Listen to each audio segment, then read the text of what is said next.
March 28th, what year is it? 24. 2024. And I'm here with Lyn Jones. Bore da, David. Bore da, Lyn. Better affectionately known as David Rucksack. Every time I've seen David, he's always wearing a rucksack. In all the 30, 40 years I've known him. And every time I've met Lyn, he's always talking. Never stops. Right, that's what Peter Thomas once called me, Lyn the Big Mouth Jones. Good old Peter. He liked to talk.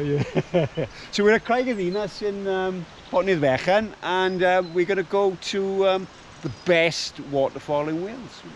Yeah, Sgwd Eira, I've been a few times, and it's very dangerous, but if ever you're down in the area, it's really worth an opportunity to come and take the opportunity to come and walk. It's about an hour up the road. If you go to Penderyn, it's about a half an hour from there, but it's really, really nice. Yeah. So let's go. Let's rock and roll. Yeah.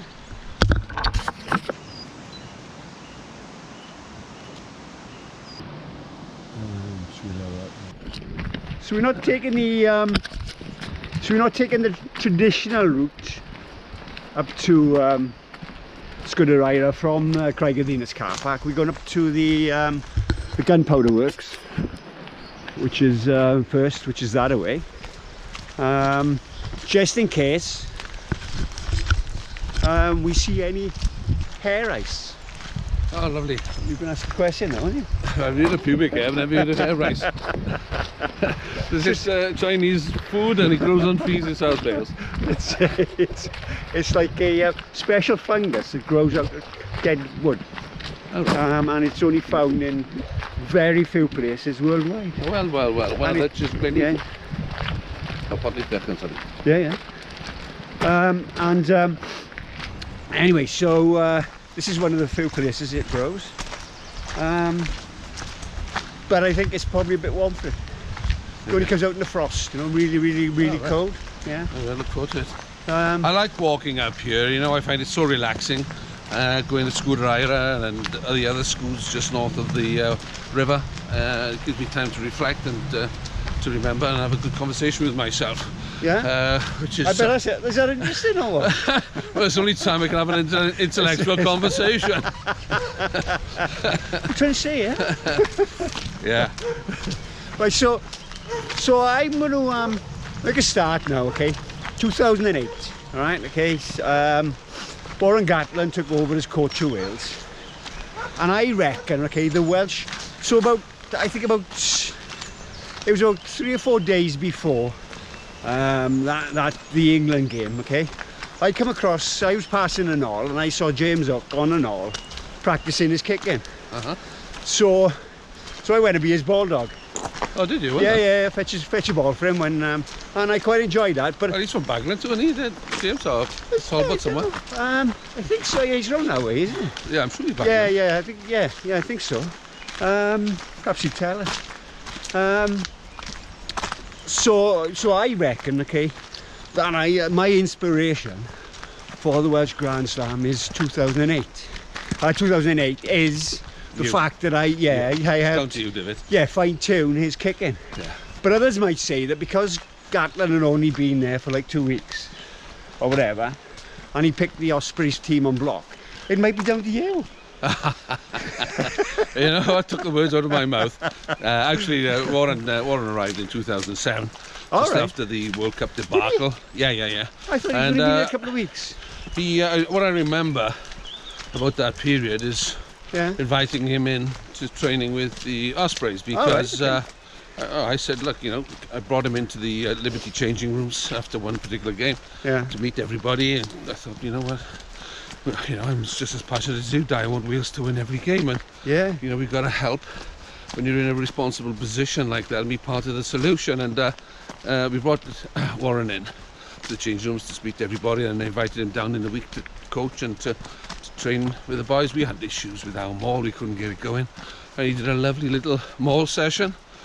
You know, and it paid off, and the following weekend, and we scored a couple of maul tries, which was always missing from the Ospreys. To be honest, we just, you know, over that period we couldn't get it going, couldn't get the dominant scrum which they've got now, and a dominant maul which the Ospreys have got. We couldn't get it at the time, and Warren was part of the solution for a short period. Obviously, had bigger things And then one Tuesday in January, the following year, 2008, I had a phone call. I think it was Graham Thomas, the reporter, media man, and Graham wanted a reaction off me to the news that 13 Ospreys had been selected to play for Wales. I was dumbfounded. I couldn't believe it. I remember in the 70s, Liverpool supplied 7 players to the England football team one midweek game, and that proved unsuccessful for England. And I was always unsure about it. If you remember, Jonathan Thomas was high tackled by Johnny Wilkinson after about 15 minutes, and if it was today, Johnny would have been red carded and banned for life for such a tackle. But it was par for the course and an accident at the time. And Jonathan came off. I think Alex Popham replaced him, and straight away after 15-20 minutes we were down to 12 Ospreys. And the 2 guys who started, who weren't Ospreys, were Martin at 7 and Mac Jones at 14. And you know, Wales, fair play, they hung on in that game, didn't they? They really did. And Hugh Bennett was excellent and put excellent tackling just before the break, and allowed Wales to build the following half.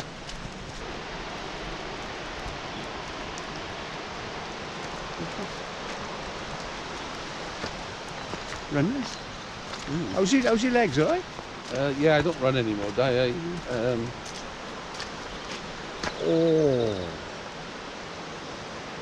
Virgin snow? Virgin snow. Yeah, if I remember that game, I won't say Wales were lucky, but bloody hell, they hang on, and you could just see England dominated the game and just couldn't score. Eventually, you only get so many chances, and then your chance comes, and Wales took their opportunities, didn't they? Yeah. When they came their way, Mike Phillips scored a fantastic try. Lee Burner's outstanding that day, and you know, by this other thing, you know, to talk about that, because everything was going right for Wales in that 2008 Six Nations. Yeah. And Wales got to the final game, won the Grand Slam on the Saturday, and I remember it because the following Saturday night we had Edinburgh at the Knoll. All right. And if we'd beat Edinburgh at the Knoll, then we'd win the Celtic League by the end of March with 3 games to spare. I was at that game. And there was a ruckus after the Grand Slam game, where a couple of boys got into trouble up in Cardiff celebrating, and the Welsh Rugby Union, Alan, wanted us to not play a few players the following week. We politely told him no, and you know, we didn't have any problem with our players and managing them and what have you. Do you know what I remember about that game? Is that after the game, I was hanging around because the kids were getting autographs, you know. Yeah. And Shane Williams was out on his own, freezing, shivering, freezing cold, signing autographs until the last kid walked away. That's nice, isn't it? Yeah, he was outstanding, you know. Yeah. You have to, you got to take your hat off to players who do that. You know, a lot of them have just gone straight in. Yeah. But Shane, oh, what a gentleman. Yeah, and it's not an autograph anymore now, it's a selfie nowadays, isn't it? Yeah. Yeah, you're right. You know, that night in the Knoll, what I remember more than anything is that it was such a fantastic night. The crowd we were just outgrowing the Knoll and St Helens, and the move to the Liberty was a natural progression. Yeah. I'm just absolutely devastated it just hasn't worked out there. Yes, yeah, it's a shame, isn't it? So just going to stop you a second now. So this is normally where you find some hair ice. I'm just going to have a quick look over there. Do you know? Yeah, go on. Just have a quick. So what we're looking for, I mean, you're probably not going to see it because of the snow.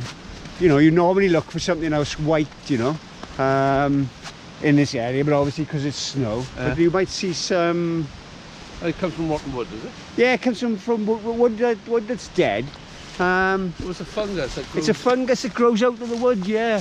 But just like a hair, It's how it grows out of the pores of the wood, just like hair. Well, like your hair or my hair? Well, more like my hair, because my hair's prettier. Let's have a look.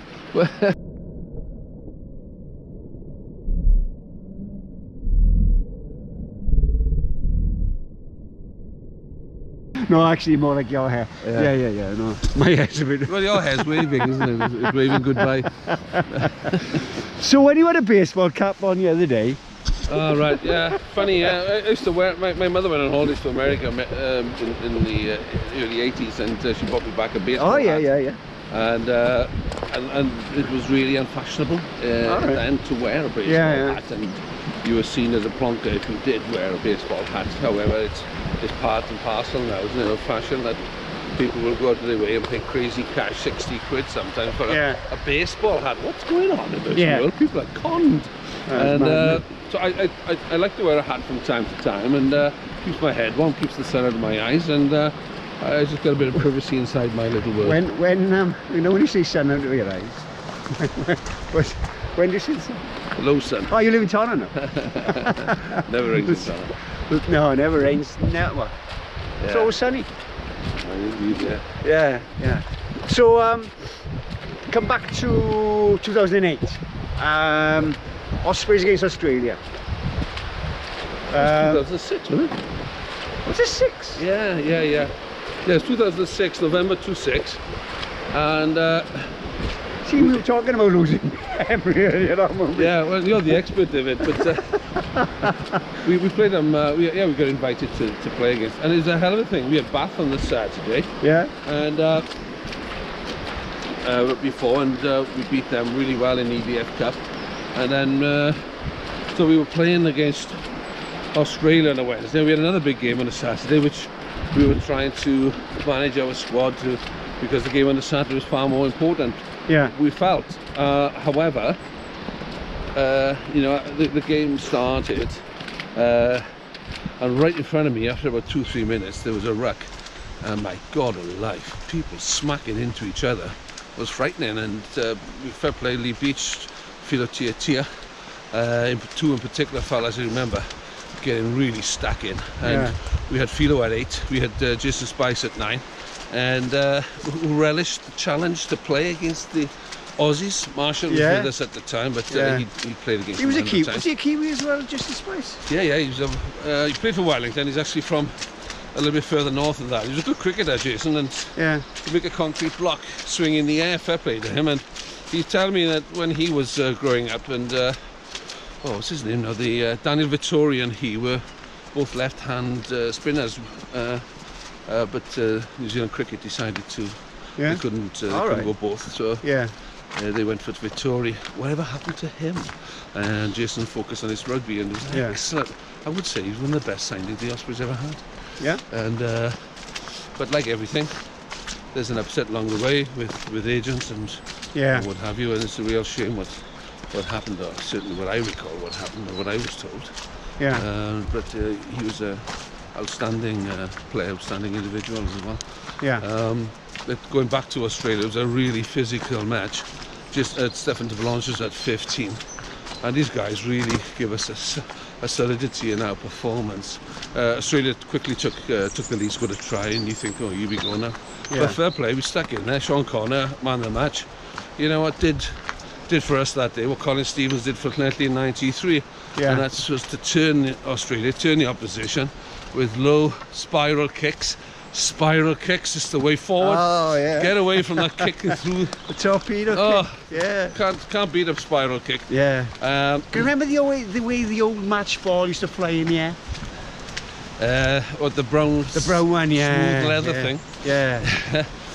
You know what? I remember playing for Neath against Japan in a touring match in 1983. I'd only been at Neath for a month or so. I turned up the nod, and it was hammering down. So that match ball turned into a match bar of soap. So I had a really good idea. You know what? I'll go to Brian Bevan's sports shop and I'll buy a pair of sticky gloves. So it'll help me catch the ball. So I had these, I think they were coal miners gloves. So a yellow pair of gloves with all glue on them. And after 20 minutes, Di Jacobs makes a little half break. I'm inside him. Pass, yes, and I drop it! Where's the goal line? Just there. I took the gloves off and threw them away. And there was a joke going round at the time. What if Lyn Jones and Frank Bruno got in common? They both wear gloves for no apparent reason. Bastard. Virgin Snow. Oh, right. So we're at the Gunpowder Works now. Oh, this is it, Yeah. Well, we've been walking along it for the last. So what is gunpowder then? It's a mixture? Yes. Carbon? Don't get chemical on me now. All right, okay. Yeah. It's I think it's sulphur in it. Yeah. Because It looks like a Nazi bunker from 1943. Yeah. Well, all the buildings only had 3 sides. Oh, because it blew up. Yeah. So three concrete sides and 1 wooden side. So if there was a blast, the blast would all go in the same direction. That's you know. a good idea. Yeah. Some people had brains early in the Industrial Revolution. Yeah. They learned from their mistakes. Yeah. And their mistakes are not registered. Yeah. So this works was once owned by Alfred Noble's company. No way. Yeah. Yeah, he won an award, didn't he? He did, yeah. Player of the year. Scientist of the year for Glencorrog, wasn't it? Oh, he might have won it, but he devised it. Didn't he? Yeah, that's right. Yeah. Well, he's named after him. I don't know if he devised it. I mean. Sorry. Yeah. Well, I don't know. Oh, we can't go any further. Yeah, well, it is close, but you can. Come on, then, let's go. Are you afraid? No. I've been that way. Yeah.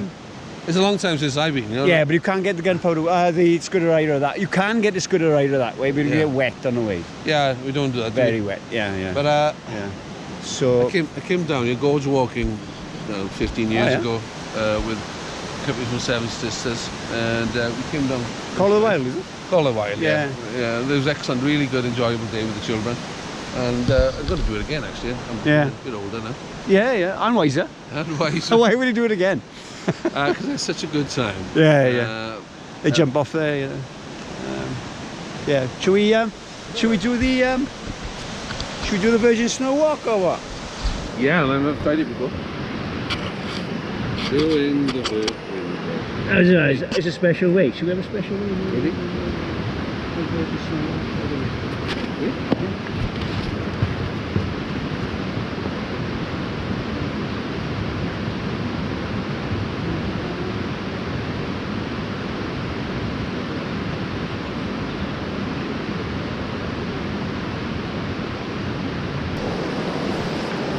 So what I did in the summer when the river was low was I walked this river all the way to Sgwd Eira. Oh yeah. Yeah. And swum, walked and swum. Yeah. And quite interesting. You got lots of little falls and cascades, and sort of pools you can jump in. But obviously, when this river is in flood, it is vicious. Yeah, it's really big. Yeah, very vicious. But this is where they jump in off that ledge there. Yes, I can see it. Yeah. I've done it myself. Oh, you've been up there, yeah? Yeah. So what is your opinion on the gorge walking? You enjoy it? I think it's great. Yeah. It's a real touch with nature. It's got everything. Obviously you get soaked. You get the thrill of jumping in and sliding down.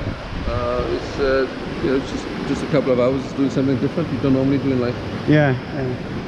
So one thing I keep looking for here is I came here one day, okay, and there was a kingfisher. Yeah.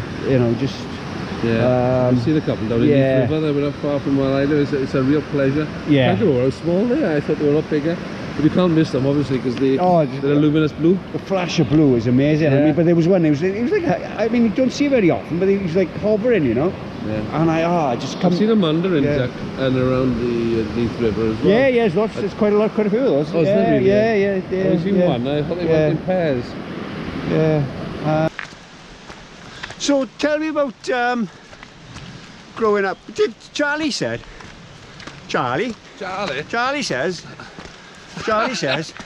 What did Charlie say? Charlie says you grew up in Baglan. Your childhood. Well, everybody was in Baglan. Everybody was born in Sandfields Estate, wasn't it?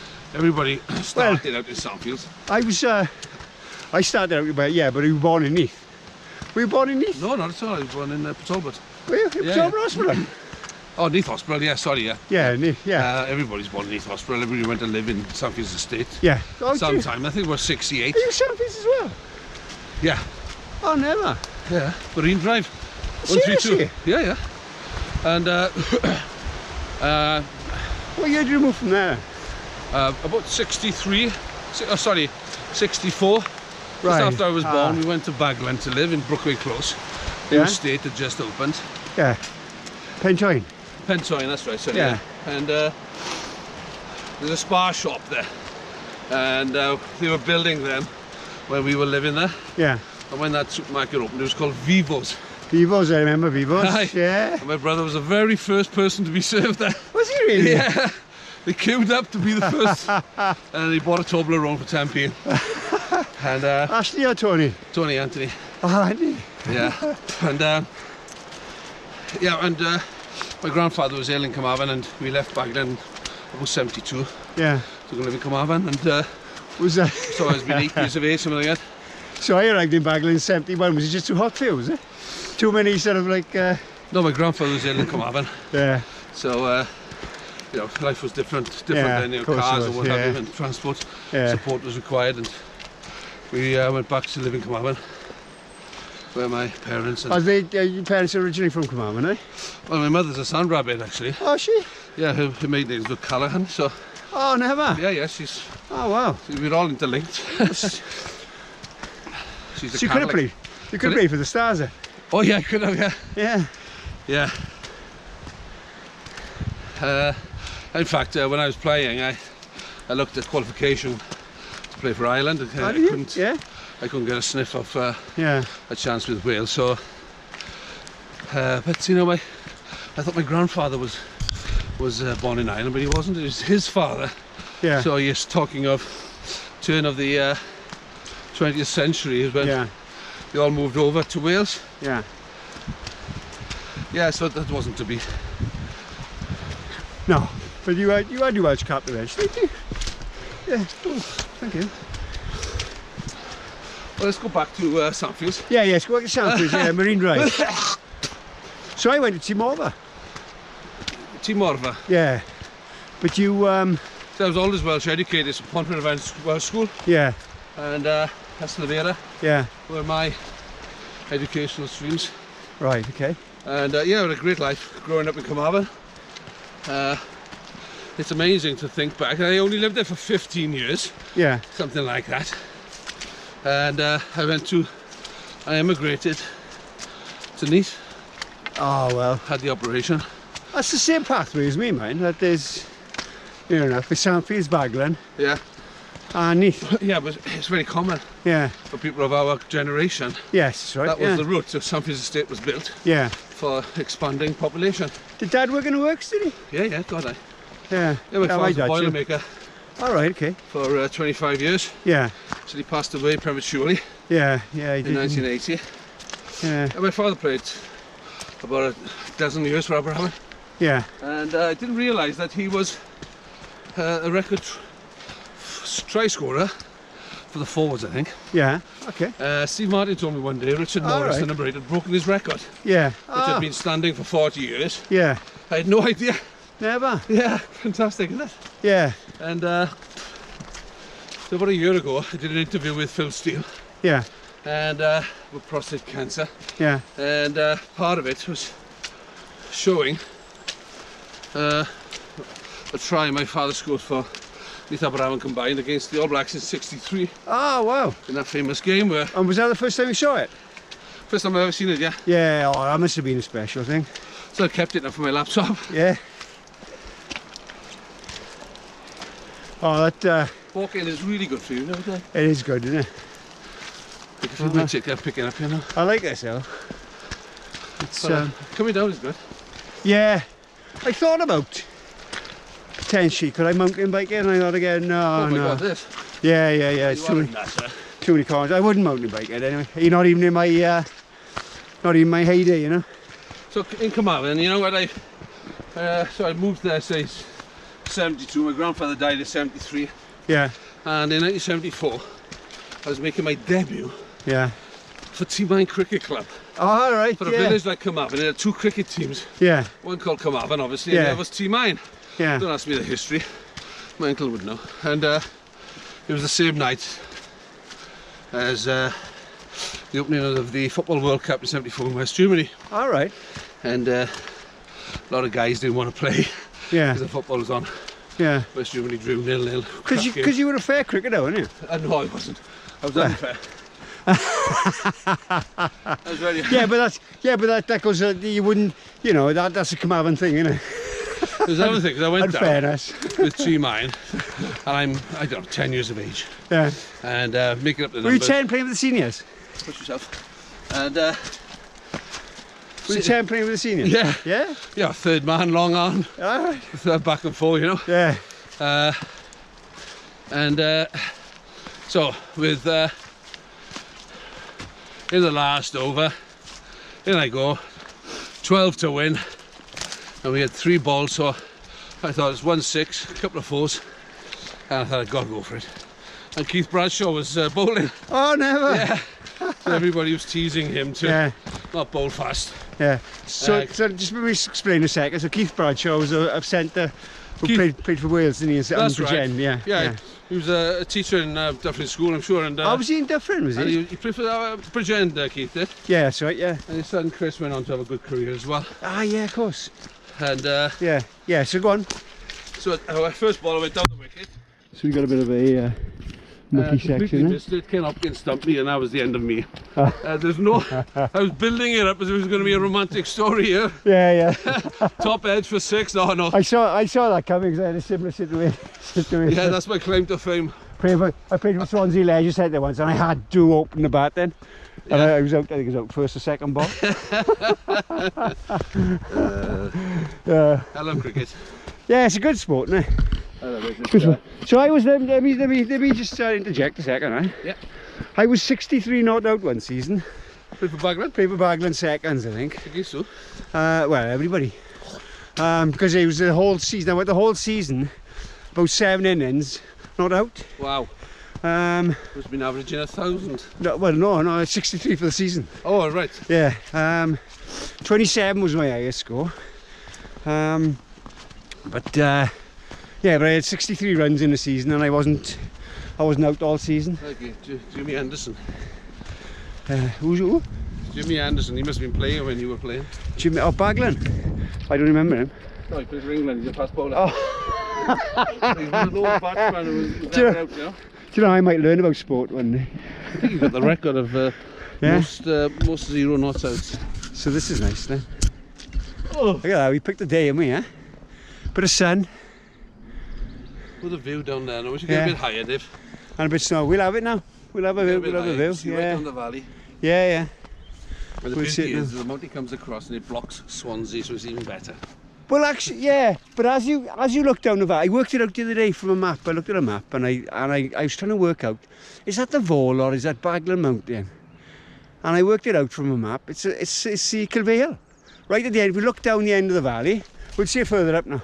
Oh, you won't see the Vole from here, I'm sure. No, you won't, because it's over there. Yeah, it's more left. Yeah. So, but I worked it out. It was Kilvale, and the only thing that's stopping you seeing Mumbles Lighthouse from here, or from further up, is Kilvale.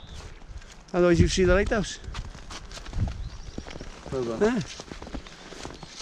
Well, that's silent now. How do we go from that? Astounded. Where do we go from there? Keep listening, keep moving. Yeah. So you're in Holland now? You're the national coach of the Dutch team. Is that right? Yeah. I've been there since September 22. You old? Yeah, I've been there since 2022. I went out with Russia actually to play in the Netherlands. All right.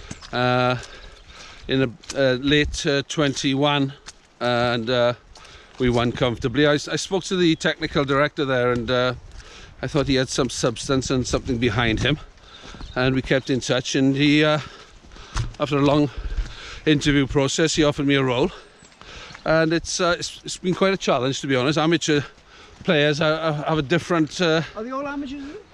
A majority. Everybody in Netherlands is amateur, yeah. But some of the Dutch guys go and play in France and England. Because there was one playing in Cardiff, wasn't it? Sgwd, was it? Or was he Canadian? I think he was a Canadian. There was a guy actually up in Ebbw Vale back in the 70s. All right, yeah. I think he's from Den Haag. Oh, his name escapes me at the moment. But yeah, he was very good. Yeah. Is this an old path day? Is it just a bad weather? No, this is the way it is. This is the way the path is. It's been wet. I think they've actually developed a new path around. Yeah, further on, yeah. Further on now, we'll see. We'll come across gravel a bit. But this is the old part. Well, The Netherlands play in the second tier of Six Nations. So when Wales are playing whoever in February or March, the Netherlands are playing Georgia, Spain, Portugal, Romania, Germany, teams like that. Do they still have that European league as such? If you mean the second tier of Six Nations, it's run by a company called Rugby Europe, which is basically a French organisation which has been going for a long, long time. Yeah, it's pretty decent actually. It's getting better as a competition, and so are we getting better. You know, the thing with the Dutch is just everybody thinks that everybody's 2 meters tall. They're good line-out forwards, but it doesn't work like that. Yeah, line-out is not just about height. There's so many other facts and facets involved. Yeah. But it's good fun and people enjoy. You know, it's about leaving a legacy day. Yeah. So it's been quite iffy, isn't it? The ground, pathway? Yeah, the ground. Yeah. You've got a stick. You're a very experienced man, unlike me. I wouldn't say that. I had a pair of walking sticks for Christmas a few years back, and they're really, really good. Do you want to get one? Do you want to get a stick now? No, I got a mini saw in my bag. Yeah. For emergencies. No, because I leave my sticks all over the place, but you do need, you know, when you're at the waterfalls, it's always advisable to have a stick for balance, you know. Oh yeah, definitely. Should we get one? No, right. So in Cwmafan, I played my rugby. My earliest rugby memory is probably 1971. Yeah. Gerald Davis scored the last minute try and John Taylor. Oh yeah, 71. That was brilliant, wasn't it? I went outside the front. Yeah. And practically seeing Gerald Davis scoring in the corner. Yeah. It was my mother because we just laid seeds. And all right. Still young. Yeah. And then John Taylor put the conversion. I know John was obviously chief executive of Lyn Wales when I was working there. Oh, of course. And I was with John about a month ago, and he was showing me the pair of boots that he used that day. Yeah. Can you believe it? Yeah. I said, "This is bullshit, John." I said, "They're Adidas." So that was for the exhibition. It was an exhibition in That's right. Yeah. So I put Thorburns ball into it, you know. The one in '86. Oh, that ball. Yeah. So in that new hotel near the ground. Cardiff. Yeah. Right. Yeah. John was saying he was going to go into a. Yeah. I think he just put the left boot in, did he? Or were both boots there? I don't know. I didn't see it. I'll show you a photo on my phone. Oh yeah. Oh, I mean, good fun. Good company. I bumped into him once in Heathrow. Oh yeah. Yeah. I mean, we knew each other from correspondence. Like we used to. Because he bought a few things off Rugby Relics, you know. I can't remember why, but anyway, so we got talking over the phone, you know, and I was saying, you know, every time I talk to him, oh, thanks for 71, John. But so I bumped into him in Heathrow Airport, introduced myself to him. He was coming out to somewhere, and I was going off. John actually was a reserve for the 77 Lions tour. Oh yeah. Yeah. And, although he hadn't played international rugby for 2 years prior. All right. Okay. Or maybe more. Yeah. Because he got injured, didn't he? And he didn't go to the 74. Oh yeah, because he had. He didn't go to 74 Lions tour because of politics. Yeah. And then somebody stamped on his chops, and it was Chris Ralston. He had a nasty injury. Yeah. Kept him out. So he allowed Terry Cobner to come in. Yeah. I tell you, he scored a try in his debut against Scotland. The worst game of rugby ever. Yeah. And people don't remember. Don't remember the good things. I don't. I remember everything. Well, that's the thing in life, man. It's Phil Bennett says about the 77 tour that the fact that he missed touch always haunted him, you know. Yeah, I bet. Yeah. You remember the worst experiences. Yeah. It's when I mean, I got a bad experience in Pyle, right? Okay, so I come around. I was in a triathlon. I was doing Pyle triathlon, and I come round the corner, and it was a copper who I thought was stopping the traffic, but he wasn't stopping the traffic. So I had to alter my course, and I went into a sort of a crack in the road, you know, and come off, and caught my wheel in the crack of the road and come off my bike, you know. Yeah. And every time now I go round that corner in Pyle, maybe once a month, I remember that incident, you know. Yeah. And Funny, isn't it? yeah, Also, I remember some good things. And yes. it's another thing to say, but I remember playing for Cwmafan Youth on a Sunday in a cup against Llanelli Youth. Yeah. Kenfig Hill. Yeah. And they hammered us. And 22-0 down, 10 minutes to go. I was playing 10. So All right. Passed me the ball. And I put a drop kick over my left foot from 25 metres. Oh, never. Aye. Wow. Yeah. Just one of those things. I couldn't believe it. Just couldn't believe it. Yeah. It sailed over. You know what? That was. It had no effect on the outcome. Yeah. Strangely enough, my last action or score before I dislocated my shoulder in a game against Cwmafan Youth I remember. was a drop kick. We won the game 6-3. What, beat Cwmafan? Yeah. Honestly, yeah. I wonder why. It's just one of those off things, and it rarely happens. But The referee must have been your coach. and yeah. 6-3, what a game. Penalty, my penalty, my drop goal, and my game, my ball. I went off about 30 minutes for the Cwmafan number 8 picked the ball up and ran straight at me. Oh, lovely. That was the end of my career. Gone. Well, I come back too early and that was it. So how old are you now? 64 now. Sorry, so you were born in 1960, yeah? 60, yeah. So, my brother was playing, he was born in... Actually, same age as me, yeah. Yeah.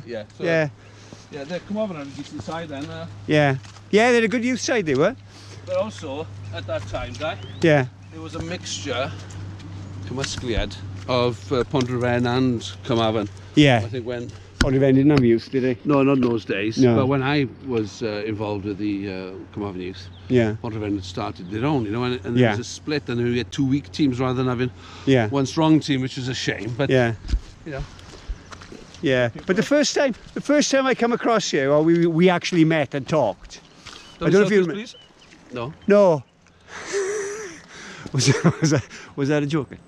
No, I tell you why, because I played a game, pre-season warm-up down in South Wales Police at Waterton Cross. Yeah. And you were playing scrum half for the opposition. I was the police. You were playing the police, yeah? The only time I played that game was against the Baglan police. Ron Evans was playing. Oh, I don't know. Is that the one? Yeah. I don't know Ron Evans Pies from Talbot. No, Ron. It was Ron Evans. He played out South Africa Wales in the 60s, early 60s. I just remember squaring, coming out the ball, squaring Duncan Darch up, and then passing the ball on, and after I passed it, he bloody leathered me, took me out, knocked my teeth out. We wind everything. Yeah. And, I remember you playing, but again, is that really what happened, or is it just my memory? Well, the thing is, because going down to Waterton Cross, and certainly seeing you play, thinking, that's that fella from Baglan who rides the bike with a rucksack on. He's everywhere. There must be 3 of them. I did, that's what I thought. Well, I get everywhere, this guy goes everywhere for a game. And then you're appearing for G Division on a Thursday in Pakistan. So I was playing for the Pre. So I played 2 seasons for the G Division, which is the Neath Llanelli Police. At scrum half, myself and Gatsowen. Gatsowen was outside half, and Gary, Gatsowen was outside half, and I was the scrum half, and we played 2 seasons. Well, I thought Jeff Jones was playing for G Division in those days. Sorry, who? Jeff Jones. Jeff was Jeff won't play. I think Jeff might have played a few games full back. I definitely played with Jeff, so he might have played a few games full back.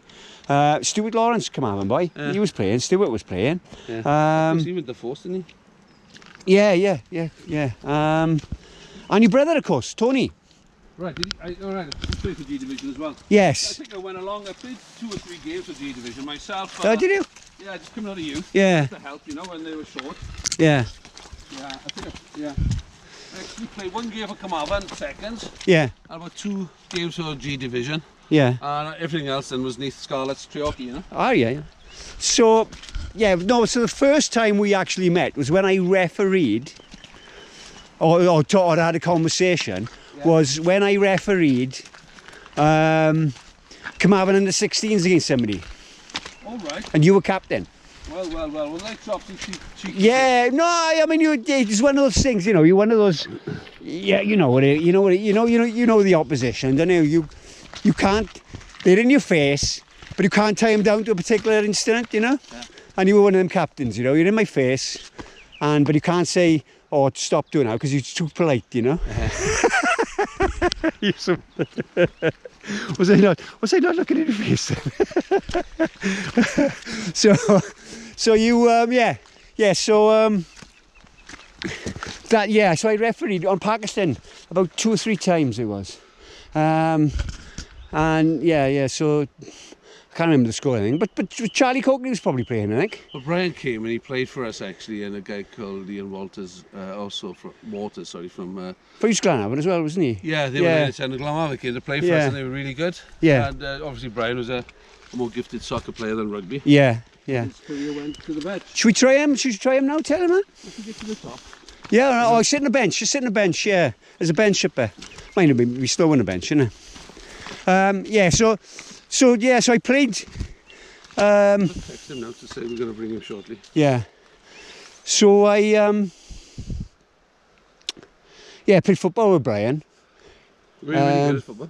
Sorry? Were you any good at soccer? I was alright, yeah. Put the ball away in the net, you know. You can do everything, can you? Yes. That's what bring life in the 60s and 70s was, is an outside life with a ball, because television was non-existent. No. And I spent most, shops weren't open, nothing was... I spent most of my childhood knocking a ball against the wall on my own. Me too. Tennis ball, football, rugby ball, and that was quite interesting, teaching yourself to try and read the bounce. Yes. Yeah. Because that's, I mean, you know, what shape is it? It's a bit odd, isn't it, rugby ball? It's a bit of an odd shape. Well, you do look. Can you text and think at the same time and talk? That's 3 things, no? It's funny, you meet some people in life who can't. Well, they said about Gerald Ford, the American president of the 70s, he can't chew gum and walk the same time. Walk the same time. I just text Brian now. I'm going to ring you in 15. I think 14. 16. That's good enough. I think it's 14 now. 16. Do I text him again? Press 16 so far. So he was a good cricketer as well. He was an excellent all-round sportsman. So Brian and I used to, after he finished with the Swans, we were both unemployed as such, and we used to go training together down at Bevans, you know. I broke my heart when he went to Australia. Yeah, broke my heart. Yeah, we used to do what I call, it's in my book, Paperclip Olympics, where, you know, we'd find things on the floor and stuff and just invent games out of it, you know. I could have a jubbly packet. How many times could you keep a jubbly packet up or something like that, you know? An empty packet. I'll be a gold medal winner. Yeah. We won so many world championships at that time. It was quite amazing.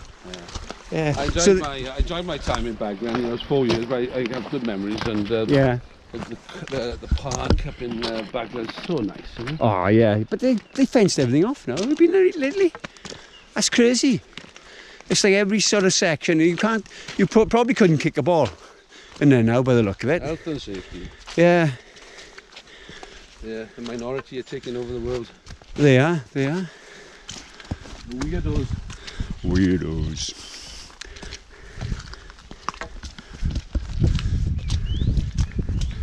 Well, I've been lucky, Dave. You know, in my coaching career, after I started with Neath.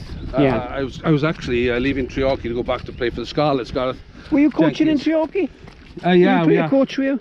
I went to play for Treorchy. Yeah. And I was 31, something like that. And I'd actually subbed for Wales out in France on the march. Yeah. And Gareth Jenkins phoned me up, wanting to invite me back to the Scarlets, and mentor Gwyn, who was coming through at the time, you know. So I thought, yeah, that sounds good.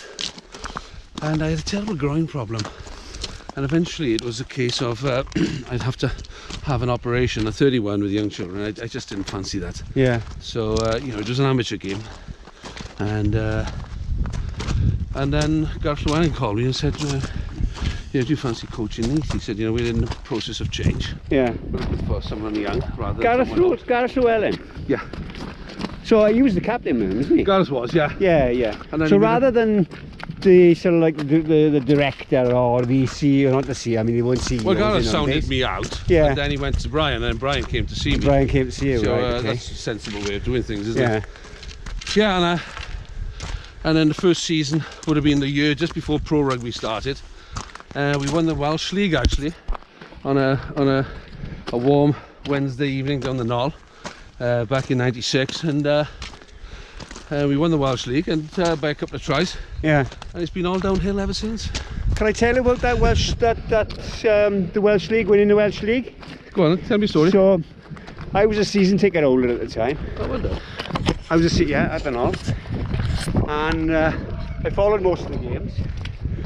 But it just so happened that on that day, I was it was the first stage of the mountain bike tour of Britain. Aye, aye. And I was riding with Wales in a mountain bike tour of Britain. Wow. And I half listened to that game after the first stage was in Petersfield, and I had to drive to Southampton for accommodation. And I half listened on a crackly radio. Ah, lovely. In my old red Escort van. So I think it's the M27, going down the M27 and shouting at the radio, come on, come on. And when I got into my mate's house then, I was staying with him, I said, yes! That was a great night. You know, he had to score 7 tries to get the extra bonus point, and Stella Lewis got sent off for an accidental flying headbutt. Yeah. And Derek Bevins, always at home. I've played with Derek, he's very good like that. Yeah. And off Stella went, and it just gave us a little bit of room then. Yeah. And we scored a fantastic, Steve Williams scored a fantastic try to finish the game to get that bonus point and put Cardiff on a range. Yeah. Yeah. So Steve Williams, there's another link now. Is Steve? Steve's Baglan boy, isn't he? Yeah, yeah. So I started Baglan Juniors. And Steve was one of my first sessions. He was in my first session, he was. Are you going to put all his success all down to you, or? Obviously, yeah. The minute he walked into the training session, I kicked him up the bum. Oh, well done. Guy, you be good. Well, sometimes you can just see kids, can't you? You can just see the balance running. Yeah, you can see the time on the ball. Yeah, but still, I mean, a lot of I mean, it's quite interesting. Steve and Nigel, and I think the brother Jonathan, wasn't it? I don't know about Jonathan. Sorry, I know Nigel and yeah. So Mike. Mike, yeah. So there's a really good family environment there. Yeah. And that helped a lot, and I saw that with you when because before obviously we met on Parker's Lyn. You were training in karate in the Lido, weren't you? You know. Yes, that's right. My father started the karate club in Cwmafan with Eddie Taylor. Eddie lived next door. I got some photos in the car now actually from that period. I was just about to show you. I thought you'd be bored, but I'll show you again. Well, yeah, I am a bit. So you wake me up, will it? Yeah, but you're right. You know, it's amazing. See, I don't know about genes, but what I do get and understand is forming your thoughts. Yeah. And on a Sunday morning, you know, my father would feed back to my brothers about the game the day before, and what could have happened, what should have happened, what they could have done better, blah de blah. Yeah. And of course, he wasn't talking to me, but I was listening. Yeah. And it wasn't about the actual words; it was about the thought behind it. Yeah, yeah. And the level of thinking, and it formed. I think, well, yeah, that's a good idea. Yeah. I never challenge the status quo, challenge what's happening. Is there a better way? And I went out when I was 25, 26 to Vail in Colorado to play and coach and to live for 6 months, a bit of life experience. Just got married, and I was coaching, you know, badly. And badly. That's good. I was in the second row there. It was Danny, his name. He was a lovely fella, and he wasn't listening and messing around. I said, Danny, I said, being an old Welsh educationalist, I said, Danny, if you don't listen, I'm going to give you 100 lines. He said, I'll have a few of them, he said. I didn't realise what lines were. But during my stay there, the president came on to me and back home, he said, listen, there's a guy called Jeff Mould, he's coming in from Australia, and do you mind if he takes a couple of sessions? I said, please. I'd love to listen and watch. And Jeff Mould actually coached the Aussie schools in the late 70s when he came over. Oh yeah. And demolished British rugby. He was good then, wasn't he? Yeah, and you know what? I learned so much from him in an hour. Yeah. And why are we doing this? And like, this is what we do, and this is why we're doing it. Yeah. And if we do this, I thought, wow, that's a good idea. Yeah. You know, those type of things have stuck with me. So whenever there's a situation And you look at it and you think, well, what else could we do here? How else could we think of a way rather than, I call it the McDonald's rugby, where everybody all over the world does the same thing. Is another way to do this. Yeah. And it's that type of thinking. Started with my father and moved on, to me and to people I've rubbed shoulders with over the years. And you come across great people all the time. Yeah. You learn something from everybody. Yeah. And I've been lucky, to listen. Yeah. I don't respect everybody, I'll be honest. No, you shouldn't. You shouldn't, should you? Because there's lots of people I've got a huge amount of time for. You've got to earn respect, haven't you? Come on, Brian. Where is you? Smiling. Have you got your pajamas on, Brian? Yeah, and I'm in the car with them on too. All right, I see you got Aussie gold on. Well done, you've always been a loyal servant. Hang on, I'm in the way here.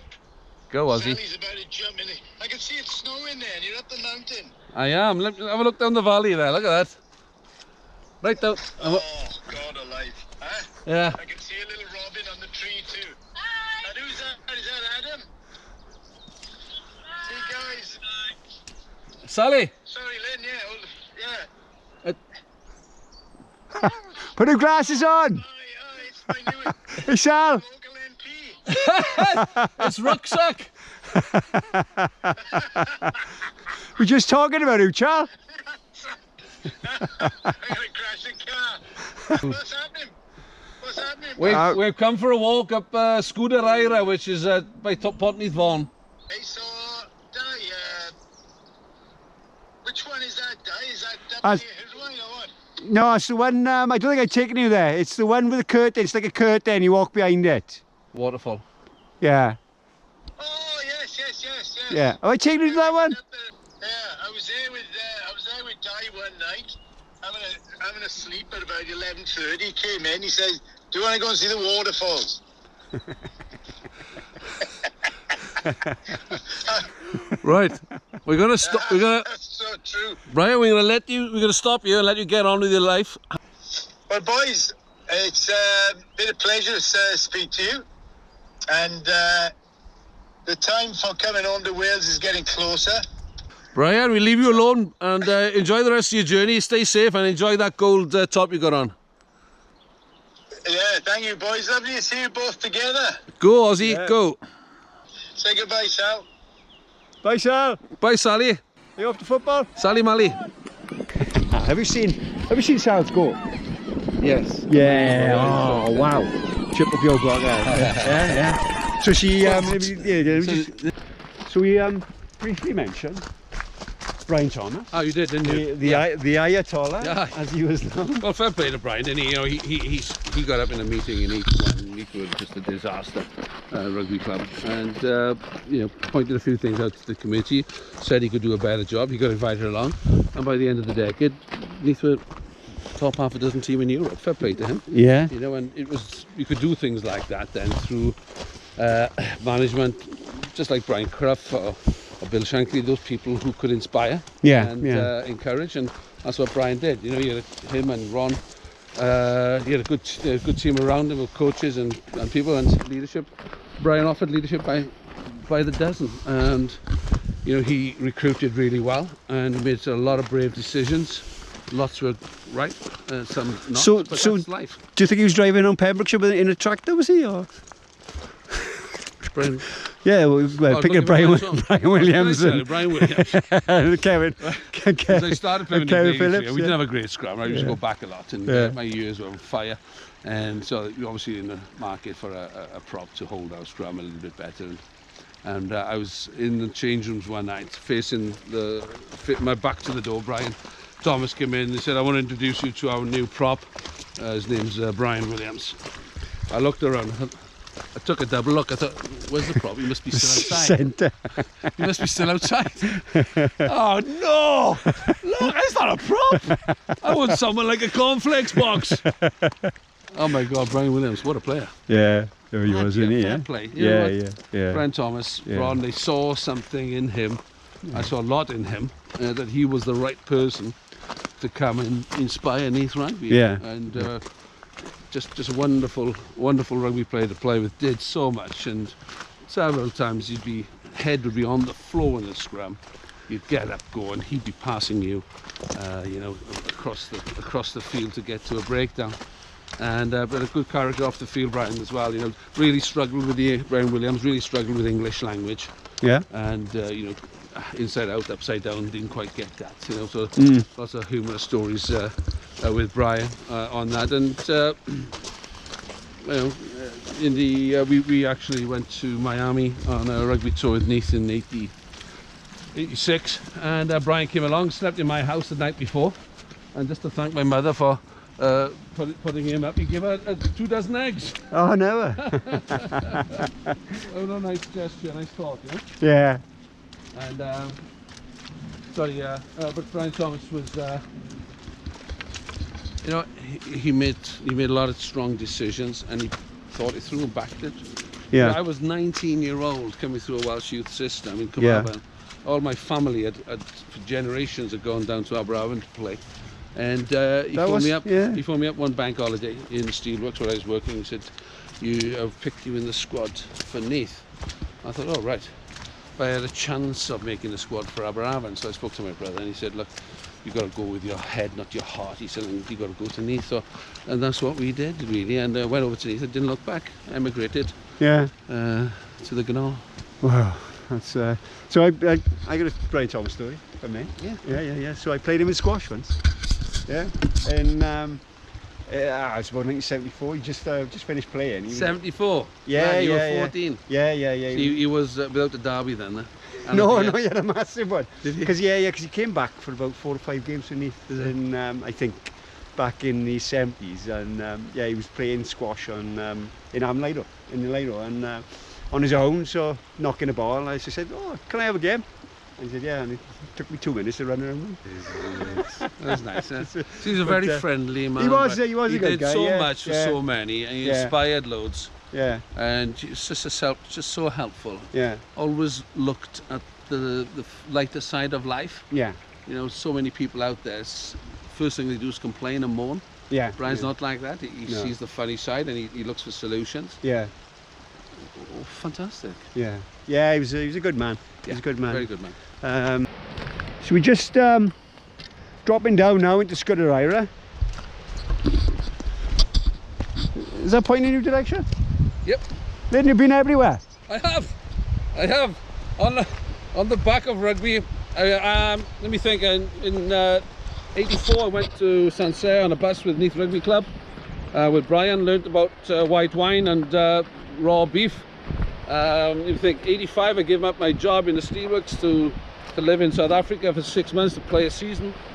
'87, I went to the USA to play, but got turned back at immigration because I didn't have the right visa. So I went back out there in '89 to play a season in Vail, Colorado, travel the world and all that, and settled down in Wales after. Played 200 games for Neath and 201, and I played about 140 games for Scarlets, and then I played about 30 games for Treorchy, a couple of invitations, and a couple of games for Wales A and Wales and things like that, to finish off. And then went into coaching. Coaching was always my love. It's what I always wanted to do.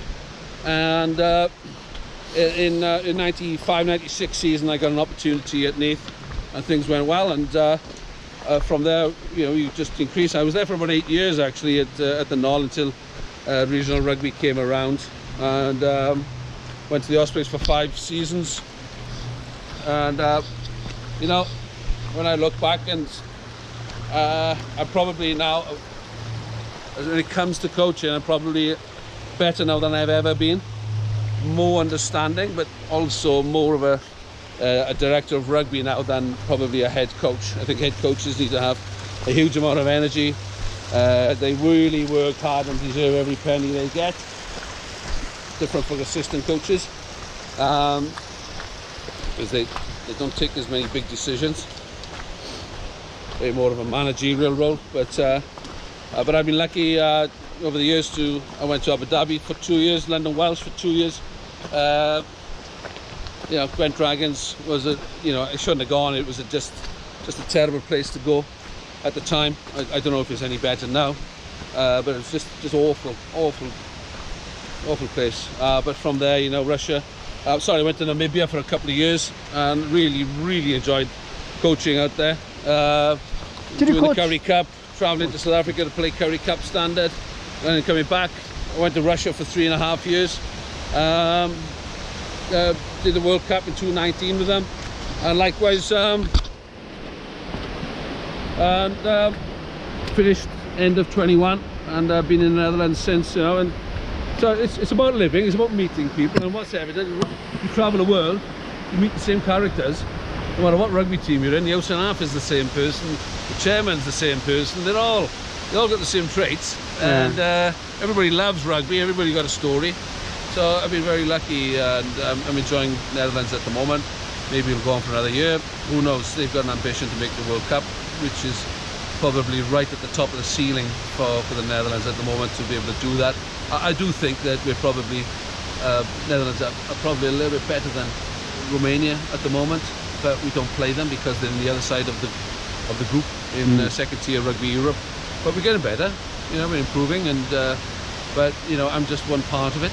You know, the big part is the clubs out there, and the governance. The governance seems to be moving in the right direction, trying to drag the clubs forward to see what the bigger picture is for the future of the league, of the clubs, because they hemorrhage so many talented young players to France, because you know, people don't want to play there because the rugby's not very good. So you know, but we're moving in the right direction. I've had a great time, Diff, and you know, who knows what the future holds. But you know, meeting wonderful people and having a good laugh has always been my philosophy, no matter if I was playing or coaching. And sadly, a lot of people don't see it that way, but that's their choice. I've had a good time, and I wouldn't change it for the world. Good man. Nice one to finish. Yeah, they have been, yeah, haven't they? Oh, so this is a really nice stuff, isn't it? Yeah, this is recent, because you still have to go down. Yeah, down that way. And then run, is it? The water coming over the top. I've been here in August, right? There's a trickle coming over. Oh yeah. It was quite. So when I was here in August, it was about 100 people. Yeah. Good man, Yeah. So I could get right under it. Under the waterfall. I wouldn't do it today, it's too dangerous. No, I wouldn't do it today, no. Look at that. But I actually climbed the cascades, which are further down as well. You can walk up here, can you?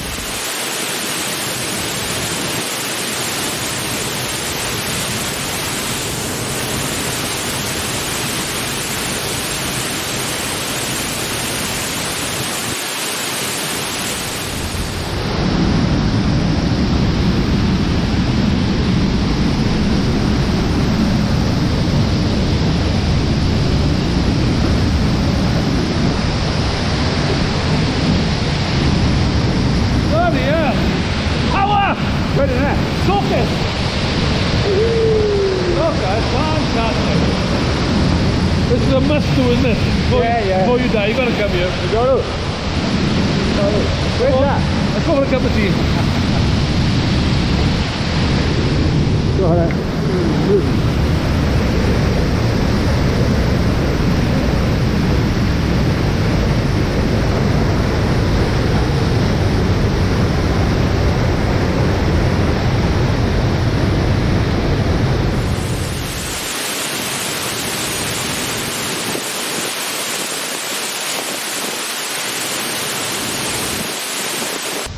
Yes, lovely to see you again, David. Lovely to see you again.